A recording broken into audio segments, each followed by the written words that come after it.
প্রিয় দর্শক, আপনারা নিশ্চয়ই জানেন এই মুহূর্তে ইরান, ইসরায়েল এবং আমেরিকার মধ্যে যুদ্ধ চলছে। আর এই যুদ্ধের ইতিহাস আমরা যদি জানতে চাই তাহলে আমাদের কয়েক দশক পিছনে ফিরে যেতে হবে। তো আজকে অবশ্যই আমরা সেই পূর্বের সামান্যতম ইতিহাস জেনে নেওয়ার চেষ্টা করব। আপনারা নিশ্চয়ই জানেন যে ইরান, ইসরায়েল এবং ইউনাইটেড স্টেটের মধ্যে সংঘাতের ইতিহাস মূলত মধ্যপ্রাচ্যের রাজনৈতিক, ধর্মীয় মতাদর্শ এবং ক্ষমতার ভারসাম্যকে ঘিরে তৈরি হয়েছে। এই বিরোধ একদিনে শুরু হয়নি এবং একদিনে তৈরি হয়নি, বরং কয়েক দশকের রাজনৈতিক পরিবর্তন ও ঘটনার ফল হিসেবেই গড়ে উঠেছে। ইসরায়েল রাষ্ট্র 1948 সালে প্রতিষ্ঠিত হওয়ার পরে মধ্যপ্রাচ্যের বেশিরভাগ মুসলিম দেশ তার বিরোধিতা করলেও তৎকালীন সময়ের যে ইরান, অর্থাৎ শাসিত ইরান, ইসরায়েলের সঙ্গে সুসম্পর্ক তৈরি করেছিল।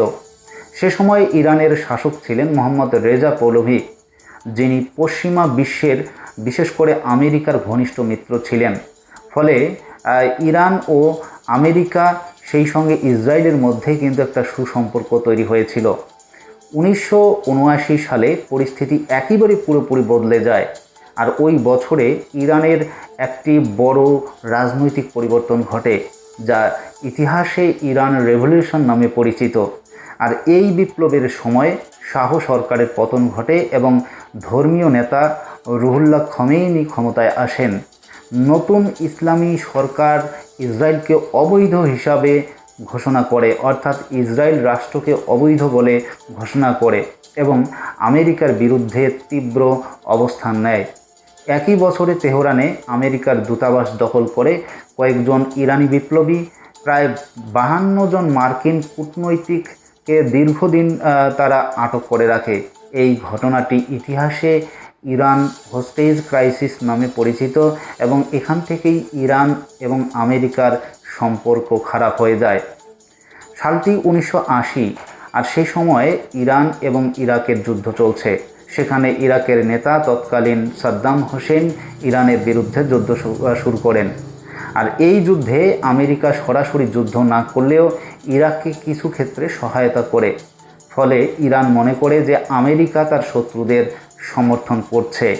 এই সময় থেকেই ইরান ধীরে ধীরে মধ্যপ্রাচ্যে নিজের প্রভাব বাড়াতে বিভিন্ন সংগঠনকে সমর্থন দিতে শুরু করে। 1990-এর দশক থেকে ইরান সরাসরি ইসরায়েলের সঙ্গে যুদ্ধ না করে পরোক্ষভাবে সংঘাত চালিয়ে যায়। ইরান লেবানন, তার যে সংগঠন রয়েছে হিজবুল্লাহ এবং গাজাভিত্তিক সংগঠন হামাসকে সমর্থন দেয়। ইসরায়েল মনে করে এই সংগঠনগুলো ইরানের সমর্থনে তাদের বিরুদ্ধে যুদ্ধ করছে। ফলে ইসরায়েল এবং আমেরিকা ইরানের বিরুদ্ধে কঠোর অবস্থান নিতে শুরু করে। 2000 সালের পর আরেকটি বড় উত্তেজনার বিষয় হয়ে দাঁড়ায় ইরানের পারমাণবিক কর্মসূচি। আমেরিকা ও ইসরায়েলের অভিযোগ ছিল যে ইরান গোপনে পারমাণবিক অস্ত্র তৈরি করতে চায়। এই অভিযোগের কারণে ইরানের উপর একেবারে বর্বরোচিতভাবে আক্রমণের জন্য তারা সব সময় তৈরি থাকে। আর ইতিমধ্যে সেই আন্তর্জাতিক নিষেধাজ্ঞা আরোপ করা হয় ইরানের উপর। একই সময়ে ইরানের পারমাণবিক স্থাপনায় সাইবার হামলাও হয়, যার মধ্যে সবচেয়ে আলোচিত ছিল টাক্সনেট সাইবার অ্যাটাক। অনেক বিশ্লেষক মনে করেন এটি ইসরায়েল ও আমেরিকার যৌথ সাইবার অপারেশন ছিল।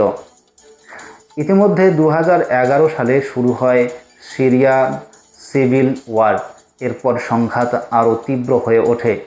সিরিয়ার প্রেসিডেন্ট বাশার আল আসাদকে ইরান সমর্থন দেয় এবং সিরিয়ায় সামরিক উপস্থিতি বাড়ায়। অন্যদিকে ইসরায়েল মনে করে সিরিয়ায় ইরানের সামরিক ঘাঁটি তাদের জন্য বড় হুমকি।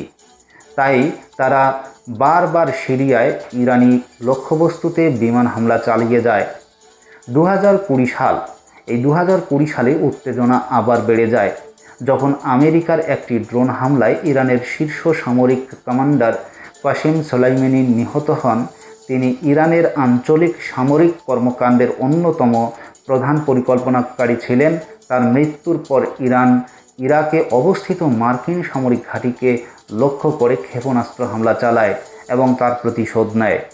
2023 সালে শুরু হয় ইসরায়েল এবং হামাস ওয়ার। মধ্যপ্রাচ্যে উত্তেজনায় আরও বেগতিক লক্ষণীয় বিষয় হচ্ছে এই ইসরায়েল এবং হামাস ওয়ার। এই যুদ্ধে ইরান কিন্তু সরাসরি অংশগ্রহণ করেনি। হামাস ও তার অন্যান্য যে মিত্র গোষ্ঠীগুলো রয়েছে তার মাধ্যমেই সেই যুদ্ধ চালিয়ে যেতে থাকে। এরপর ইসরায়েল ও ইরানের মধ্যে সরাসরি হামলা, পাল্টা হামলারও ঘটনা আমরা দেখেছি, যেখানে ড্রোন ও ক্ষেপণাস্ত্রের ব্যবহারও হয়। এই ঘটনাগুলো দেখিয়ে দেয় যে কয়েক দশকের রাজনৈতিক বিরোধ এখন সেই সামরিক সংঘর্ষের রূপ নিয়ে একেবারে সর্বাত্মক যুদ্ধে আমরা পতিত হতে দেখেছি।